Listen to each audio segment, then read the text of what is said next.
नमस्कार, A1 India में आपका स्वागत है।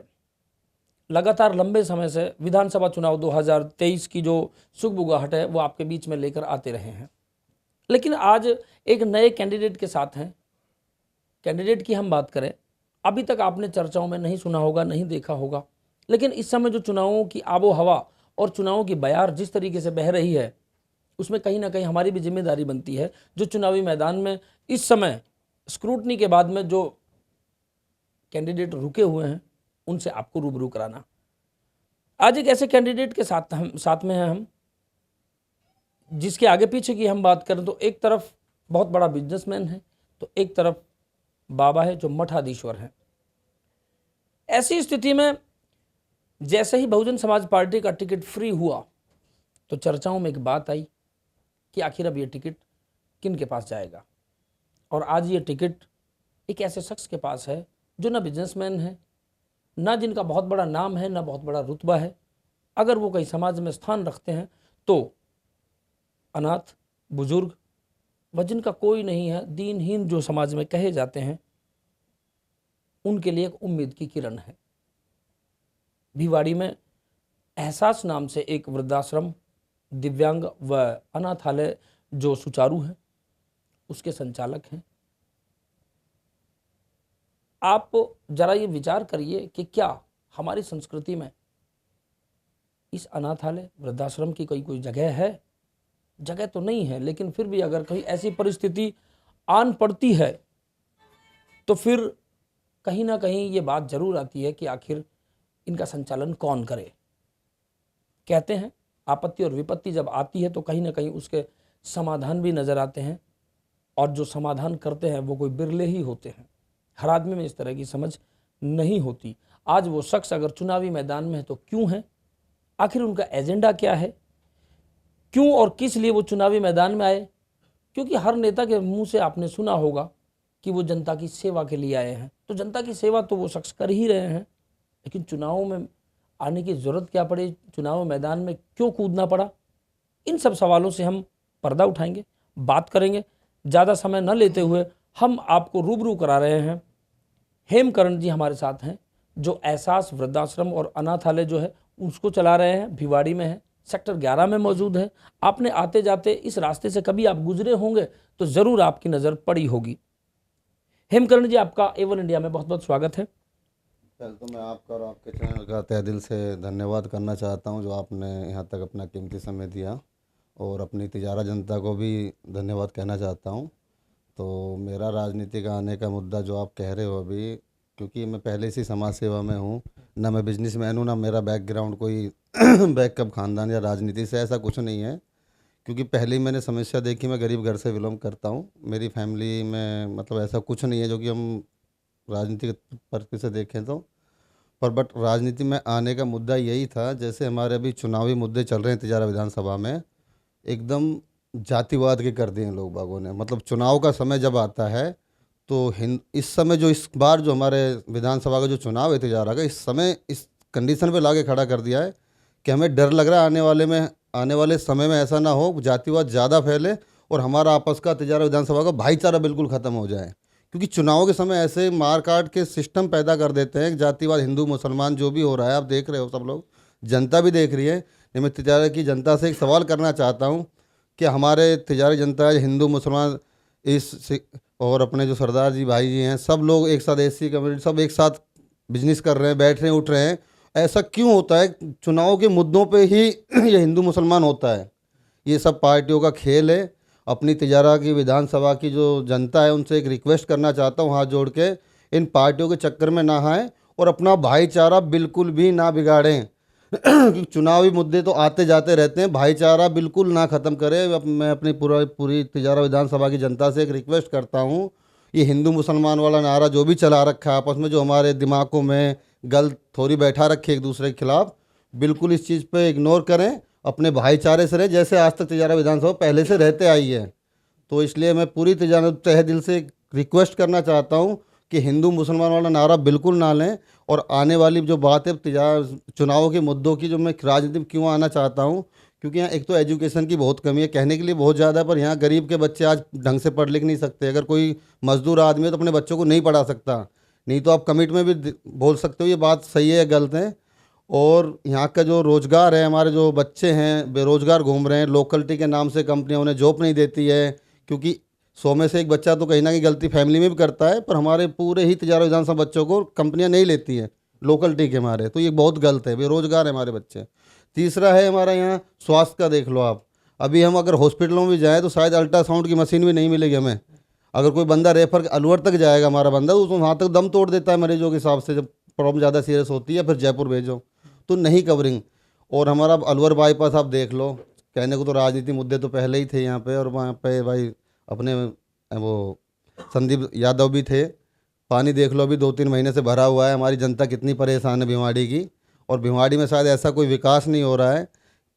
सिर्फ 2-4 महीने के लिए नेताएं खड़े होते हैं, एक दूसरे के पैर छूते हैं, माताओं के पैर छूते हैं, शायद चुनाव के बाद उन्हें देखते भी नहीं है, भूखे हैं, मर रहे हैं, प्यासे हैं, जो भी है। तो चुनाव के मुद्दे को लेके बात करें तो राजनीति में आने का यही मकसद था कि हम जनता की सेवा करते आए हैं पहले से ही, और हमारे पास क्योंकि बैकअप अच्छा नहीं है तो हम अच्छे से सेवा नहीं कर पा रहे, जनता की पावर नहीं है, ना तो चुनाव अपने राजनीति पावर है, ना कोई बैकअप है, पैसा है।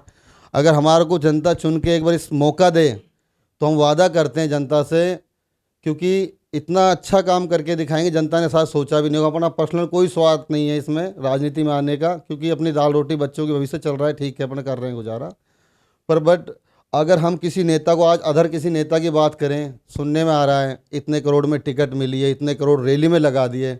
अरे तिजारा की जनता से मैं रिक्वेस्ट करता हूँ, जब एक नेता बनने के लिए 10-20-30 करोड़ खर्च करेगा तो आपका भला कैसे कर सकता है वो बंदा? वो अपना पूर्ति करेगा, हमारी सेवा करेगा जनता की, बताइए।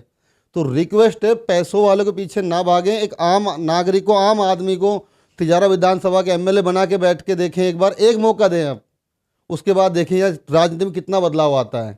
क्योंकि पैसे के चक्कर में कोई भी नेता आता है 10 करोड़ 20 करोड़ खर्च कर रहा है अपने राजनीति चुनाव के चक्कर में, उसके बाद अगर वो नेता बन भी जाता है, जैसे हमारे संदीप यादव जी बने थे, तो मैंने नहीं लगा भिवाड़ी में हमारे पास दोबारा हमने उनकी शिकल देखी हो फेस टू फेस 5 सालों में, क्योंकि वोट तो हमने भी दी थी उन्हें, विजय तो हमने भी कराया था, पर हमने उनको दोबारा नहीं देखा अपने फेस टू फेस आके। तो क्योंकि पैसे के पीछे हमारी जनता वोट देती है, गुमराह हो जाती है, हिंदू मुसलमान चुनाव कर देते हैं, जातिवाद चुनाव कर देते हैं, और उसका फ़ायदा राजनेता उठाते हैं, हमें फूट डालते हैं हमारी जनता में और फ़ायदा उठा के चले जाते हैं। तो जनता से रिक्वेस्ट है, पैसे वाले के पीछे ना भागें। जितना पैसे वाले के पीछे आप अपनी वोट खराब करोगे, वो 5 साल आपकी वोट लेके अपना ही घर अपनी तिजोरी भरेगा, क्योंकि जितना वो पैसा लगाए उससे 1000 गुना वो अपनी पूर्ति करेगा। हिमकर्ण जी, इससे पहले जब भी हमने आपका कहीं नाम सुना तो किसी अलग पार्टी में नाम सुना, और अलग पार्टी से आपका चर्चा था कि आप टिकट लेकर के आएंगे, और हमें जितनी जानकारी वो थी कि आप आज़ाद समाज पार्टी से आप टिकट मांग रहे थे। तो आज़ाद समाज पार्टी से आप टिकट मांग रहे थे, कहीं ना कहीं उस आज़ाद समाज पार्टी का भी कैडर वही है जो बसपा का है। चेहरे बदली हो सकते हैं, कहीं ना कहीं विचार वही है, कहीं ना कहीं जो मुद्दे हैं वही है, कुछ पुराने और नए विचारों का आदान प्रदान हो सकता है। ऐसी क्या परिस्थिति रही कि आज़ाद समाज पार्टी से आप टिकट मांग रहे थे, आपने लंबे समय से काम किया आज़ाद समाज पार्टी में, और आज बीएसपी का टिकट आप लेकर चुनावी मैदान में, तो ये कहाँ तक ऐसा बदलाव रहा? क्योंकि लोगों में इस चर्चा का विषय जरूर होता है, तो उन लोगों को आप अपना जो जवाब है वो कैसे देंगे? आज़ाद समाज पार्टी की बात करूँ, पार्टी तो सब बराबर हैं, कोई किसी के लिए कम नहीं होती है। और जो अपने आज़ाद समाज पार्टी है वो अपने चंद्रशेखर भाई थे, उन्होंने मुझे विश्वास दिलाया, हमने सुना भी था। मैं अपने बंदे को, क्योंकि मैं ऐसी कन्वर्टिव से बिलोंग करता हूँ, तो अपना बंदा अपनी पार्टी तो हमेशा एक मौका देगी राजनीति में आने, क्योंकि अदर पार्टी तो हमें कभी देती नहीं है, कि इतना हमारे पास बजट नहीं होता, जो भी XYZ होते हैं हमारी समझ नहीं उठ पाती है। तो हमारी पार्टी समझ के हमें मौका देगी, हमें प्रचार विचार अच्छे तरीके से किया, झंडा भी पकड़ा उनका। पर लास्ट मोमेंट में आने के तहत टिकट के जब पास में आए तो उसी वक्त टिकट चेंज कर दी गई। अब उसे कह लो आप, या किसी के दबाव में कह लो, या भाई वो हम उद्यमी जो पोसवाल जी हैं वो हमसे, मतलब पार्टी को लगा होगा अच्छे बड़े नेता हैं, और पैसे के दम पे देकर हम उनकी बराबरी आज भी नहीं कर सकते, किसी नेता की बराबरी नहीं कर सकते। पर हमारा एक खुद का विश्वास है कि हम अच्छाई का काम कर रहे हैं, शायद जनता हमारा सपोर्ट करेगी, क्योंकि निस्वार्थ निस्लालच हमारा काम है। तो उन्होंने हमारी टिकट काट वो उद्यमी जी को दे दी थी। उसके बाद बीएसपी ने, वो बहुजन समाज पार्टी ने मुझे टिकट का लेने का मौका दिया, उनका तहे दिल से शुक्रगुजार हूँ बहन जी का मैं, जो उन्होंने मुझे इस लायक समझा लास्ट मोमेंट पे कि मुझे मौका दिया समाज के नाते लड़ने का, एक तिजारा विधानसभा की जनता के लिए लड़ने का मौका दिया, और जो मैं यहाँ पे उतरा हूँ। और ऐसी कोई बात नहीं है, पार्टी का महत्वपूर्ण होगा, उन्होंने क्यों टिकट काटी हो तो वो जान सकते हैं। बाकी टिकट कट गई तो इसलिए हमने कोशिश दोबारा की, प्रयास किया। तो इस समय की हम बात करें, जो स्थिति पनपी है तिजारा में, मैं एक बार फिर से वही सवाल दोहरा रहा हूँ। एक तरफ कांग्रेस की जो टिकट पर जो प्रत्याशी है वो बड़े बिजनेसमैन हैं, जिनका अपना रुतबा है, जिनका अपना एक बड़ा अस्तित्व है। दूसरी तरफ बाबा है, जो एक बहुत बड़े मठाधीश्वर है, जिनका अपने आप में एक वजूद है। ऐसी स्थिति में जो कांटे की टक्कर आज तिजारा विधानसभा में बताई जा रही है, मानी जा रही है, बहुजन समाज पार्टी का प्रत्याशी पिछले दफा यहाँ से विजयी रहा था। आप इन दोनों के बीच में अपनी जगह क्या देखते हैं? क्या आप पिछली दफा की जो एक प्रक्रिया थी उसको दोहरा पाएंगे? उसी जगह पर आप अपने आप को काबिज रख पाएंगे? बिल्कुल, हर इंसान की कोशिश होती है और हम अच्छाई के और सच्चाई के रास्ते पे चल रहे हैं। आप जैसे कह रहे हो इमरान साहब हैं और जो जैसे बाबा जी हैं, अपने बाबा बालकनाथ हैं, उनकी हम बराबरी नहीं कर सकते, ना बैकअप में, ना पावर में, ना पैसे में। पर शायद वो लोग भूल रहे हैं कि पैसे से ना कोई एमएलए बनता है ना बना पाएगी, क्योंकि जनता आजकल, जो हमारी जनता है तिजारा विधानसभा की, बहुत समझदार हो चुकी है। ये राजनीति फैला के, ये गंदी जो राजनीति चल रही है हिंदू मुसलमान वाली, या पैसे के बल पे अब के सीट निकालना, हमारी जनता तिजारा की इतनी पागल नहीं है। अब के हमारी जनता का जो रुझाव होगा बिल्कुल अलग होगा। आप देख लेना आने वाले समय में बिल्कुल अच्छाई और सच्चाई के प्रति वो अपना वोट कीमती, क्योंकि हमारी जनता की जो वोट है ना, हमारी खुद की जो स्वयं वोट है, बहुत कीमती है, पैसों में बिकने वाली नहीं है हमारी वोट। क्योंकि हमें, अगर हम आज किसी गलत कैंडिडेट को वोट देंगे तो हमें फिर 5 साल झेलना पड़ेगा। तो हमारी जनता अब की बार बहुत अच्छा निर्णय लेने वाली है, क्योंकि बाकी जो सोच रहे हैं दिग्गज जो नेता हैं हम जीतेंगे, शायद हो सकता है अब के बासा उल्टा पड़े और जनता एक अच्छाई के रास्ते पे चुन पाए नेता को। हेमकर्ण जी एससी समाज से आते हैं, एससी समाज का एक बहुत बड़ा वोट बैंक है। एससी समाज तिजारा विधानसभा में किंग मेकर की भूमिका में होता है, और आप कहीं ना कहीं, आप और आपकी पार्टी जो है वो एससी समाज को रिप्रेजेंट करते हैं। तो किस तरीके से देखते हैं कि आप एससी समाज के वोट बैंक को कितना साध पाएंगे? आप कितना, आपने नब्ज टटोलने का प्रयास किया है, और कितने लोगों तक आप ये चीज़ अपनी बात रखने में सक्षम हुए हैं कि उनका विश्वास आपके साथ और आपको मिलेगा? देखो, पूरा विश्वास है, क्योंकि उनको ऐसी समाज से हूँ मैं या ऐसी समाज मुझे वोट देगा ऐसा कुछ नहीं है। एक चेहरा भी होता है कि इंसान का, मतलब नेचर भी होता है, बंदा किस टाइप का है किस टाइप का नहीं है। अभी जैसे बात करें तो बाबा की करें या इमरान की करें, ज़रूर तो नहीं है सारे मोहम्मदन इमरान को ही वोट दें, ज़रूर नहीं सारे हिंदू बाबा को वोट दें, और ज़रूर नहीं सारे ऐसी कम्युनिटी मुझे वोट दें। हो सकता है कभी कभी अपना भाई वोट ना दे, पड़ोसी भाई सारी वोटें दे दे हमें, क्योंकि चेहरे का इफेक्ट बहुत पड़ता है और नेचर वाइज का इफेक्ट बहुत पड़ता है। भले ही हमारे पास पैसे नहीं है, बैकअप नहीं, पर हमारे पास जो अपना जुनून है, हम सेवा करने का जो जुनून रुतबा रखते हैं कि हम समाज के लिए बहुत अच्छा कुछ कर सकते हैं और करके दिखाएंगे, जनता ने मौका दिया तो। हाँ, ये बिल्कुल है। ऐसी कम्युनिटी जो आप कह रहे हो, तो मैं जात पात पे तो चुनाव बिल्कुल नहीं लड़ रहा हूँ। पार्टी भले ही हमारी बहन जी की हो, पर बट एक अच्छाई और अच्छाई की तरफ से मैं चुनाव लड़ रहा हूँ कि हमें सच्चाई की तरफ चलना है।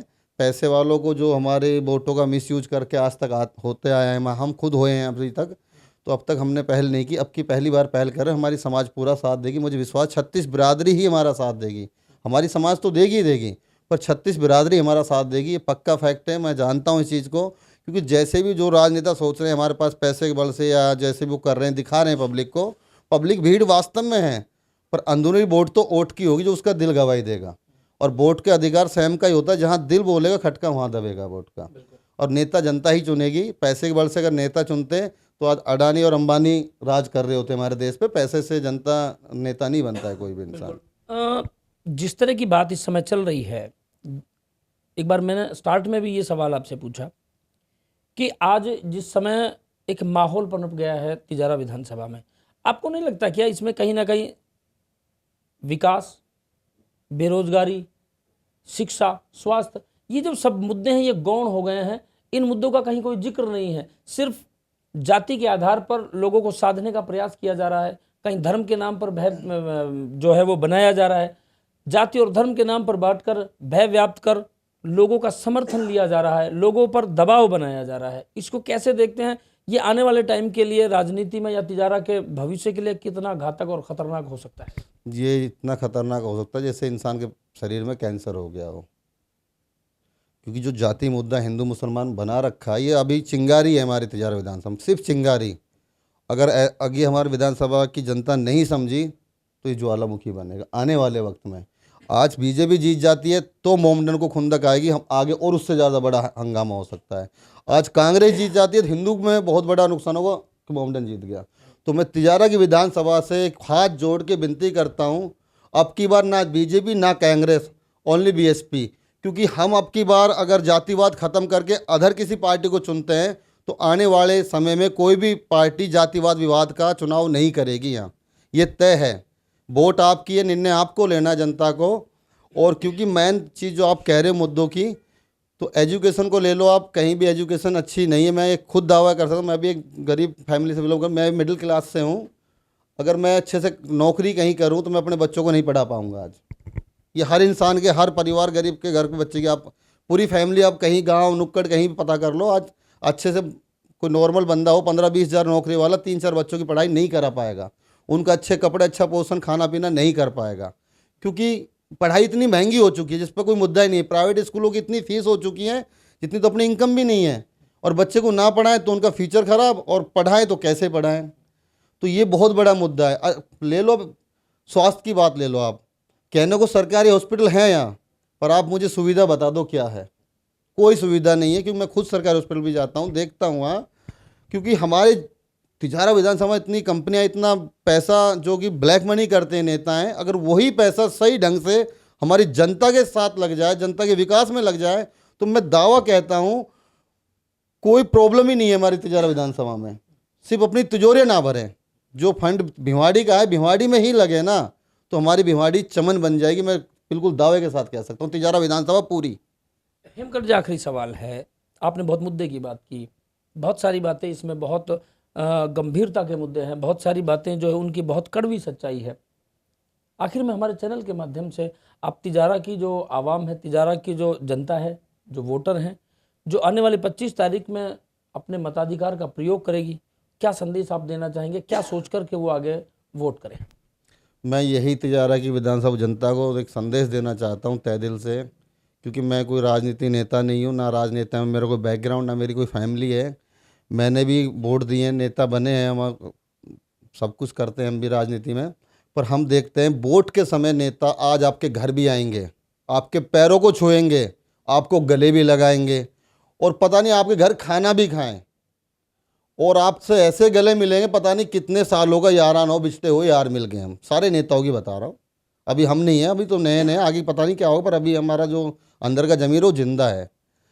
तो और जैसे चुनाव निकलते हैं, जो हार गया वो तो गाली देगा, क्योंकि पैसे के बल पे चुनाव लड़ते हैं, तो वहाँ हर तरीके के खर्चे होते हैं, हर चीज़ तो नहीं कही जाती चैनल के माध्यम से। और जो जीत गया तो उनके पास हम जा नहीं सकते, क्योंकि जनता इतना वजन रख देते हैं कि वो हिम्मत ही नहीं बनती उनसे कुछ कह पाए हम, क्योंकि हम उनका इतना खर्चा करा देते हैं। अब किसी नेता का हम 10-20 करोड़ खर्च करा के उन्हें नेता बनाएंगे, तो जनता से एक सवाल है, वो अपना बैकअप पूरा करेगा या जनता की सेवा करेगा? ये जनता के ऊपर निर्भर करता है। किसी बिना गरीब बच्चे को नेता बनाइए, क्योंकि ना तो वो तिजोरी भरने काम करेगा, वो आने वाले समय में और अच्छा काम करेगा जनता के लिए। आपकी वोट बहुत ही कीमती है, इसे वेस्ट ना जाने दें, और जातिवाद पे बिल्कुल अपनी वोटों को ना बिगाड़ें। हमारा तिजारा विधानसभा भाईचारा था, भाईचारा है, और हम दिखा देंगे आने वाले चुनावों के भी हमारा भाईचारा रहेगा। तो मेरे भाइयों, मैं आप सब लोगों से रिक्वेस्ट करता हूं, इस चुनाव को बिल्कुल जातिवाद पे ना लें। अपना भाई, चुनाव तो 5 साल में आते जाते रहेंगे, पर अपना भाईचारा ना बिगाड़े। आप लोगों से, पूरी तिजारा से, पूरी जनता से एक रिक्वेस्ट है, अपना भाईचारा बिल्कुल ना बिगड़ने दें चुनाव के समय। तो ये थे हेमकरण जी, बहुजन समाज पार्टी के टिकट पर प्रत्याशी हैं, चुनावी मैदान में हैं। बहुत चिंता की बातें हैं, जैसा इन्होंने कहा, भाईचारा बने रहना बहुत ज़रूरी है। चुनाव आएंगे और जाएंगे, बेरोजगारी की बातें हैं, डेवलपमेंट की बात है, शिक्षा की बात है, और कहीं ना कहीं जो सबसे बड़ी गंभीर बात है कि यहाँ का जो सौहार्द है वो न बिगड़े, यहाँ की ज़रूरतें हैं उनके लिए ध्यान दिया जाए। तो कहीं ना कहीं लोकतंत्र में जनता ही जनार्दन है, फैसला आपको करना है। हेमकरण जी का जो बैकग्राउंड है वो हमने आपको बताया, ना ही तो उनका कोई राजनीतिक कोई बैकग्राउंड है, ना बहुत बड़े धनाढ़ हैं, सिर्फ सेवा का एक उनका विचार है। सेवा का विचार लिए ही एक एहसास नाम से वृद्धाश्रम, अनाथालय और दिव्यांग लोगों की सेवा कर रहे हैं, जिनके पास में कोई बहुत बड़ा ना CSR का फंड है, जैसा कि इंडस्ट्रीज़ में CSR का फंड बहुत मोटे दर्जे पे आता है। अगर वो सही जगह लगे तो उनका जो सदुपयोग है वो हो सकता है, और बहुत ज़रूरतमंद जो आपके मुंह की तरफ टकटकी लगाए हुए देखते हैं उनका भरण पोषण हो सकता है। ये विचार का विषय है। जो सेवा आम जनता की करता है उसे आम जनता की कदर होती है, और किस तरीके से और किस रास्ते से सेवा की जानी चाहिए उनको रास्ते मालूम है। सिर्फ आपके सपोर्ट की ज़रूरत है। एक बार फिर से A1 इंडिया ये अनुरोध करता है कि इस चुनावी चक्कर में भाईचारे को खराब न करें, सौहार्द न बिगड़ने दें और भाईचारा बनाए रखें। सिर्फ EVM मशीन में बटन दबने तक चुनावी चर्चा को रखें, इसके बाद अपना भाईचारा जिंदाबाद रहे। आप लगातार बने रहिए A1 इंडिया के साथ।